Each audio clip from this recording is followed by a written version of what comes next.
So, for today's video nga, ito mga mimo ko, magluluto ako ng banana bread. So, yung una kasi inisip ko, gagawin ko ulit siyang flourless. Kaso meron kasi natirang tasty bread dito sa bahay. So, kinuha ko na rin siya para magamit dito. Yung mga ingredients niya, meron siyang 4 na latundan. Minash ko na rin siya. Tapos, naglagay ako ng 2 egg, baking powder, and then itong milkshake ni Enjoy powder. Kasi lasang-lasa mo talaga yung vanilla dito. Kaya naglagay ako niyan. Half a cup lang, konting water, tinansya-tansya ko lang. Parang gagawa ka lang ng pancake, ganun. Tapos yun, halu-haluin mo lang. Hindi mo naman kailangan ma-perfect yung halo. Basta ma-sure na wala ng flour na buo-buo, ganun. Tapos nilipat ko na siya sa mga baking tray ko or pan. So, 2 yung nagamit ko. Isang circle, saka isang square. Kasi medyo madami yung nagawa ko. Yung isa, lalagyan ko pala to ng mga sprinkle. Meron pa ako natirang chocolate sprinkles. And then yung isa, yung candy rin na sprinkles, yung green and red. Medyo nagsisinga ako at the end kasi ito yung kulay na available. Pero niluto ko pa din. Sayang naman din kasi nakatambak lang dito. Nakapagpa-preheat na rin pala ako ng oven dyan. So,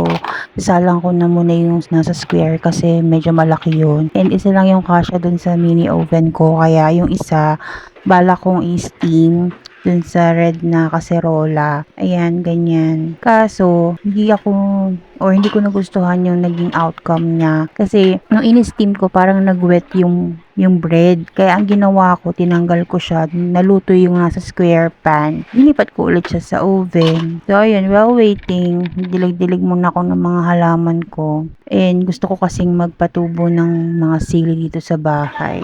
Ayan, bali dito, hinihiwa na nung panganay ko yung bread na luto na at medyo nag-cool down na rin siya. So, ayan yung outcome niya. Okay naman. Sobrang natamisan lang ako masyado kasi matamis na rin yung milkshake powder ni Enjoy. Pero sobrang, alam mo yung amoy na amoy yung pagka-vanilla scent niya and flavor. Kaya, kung ako sa iyo, mga mima ko, try nyo na rin to.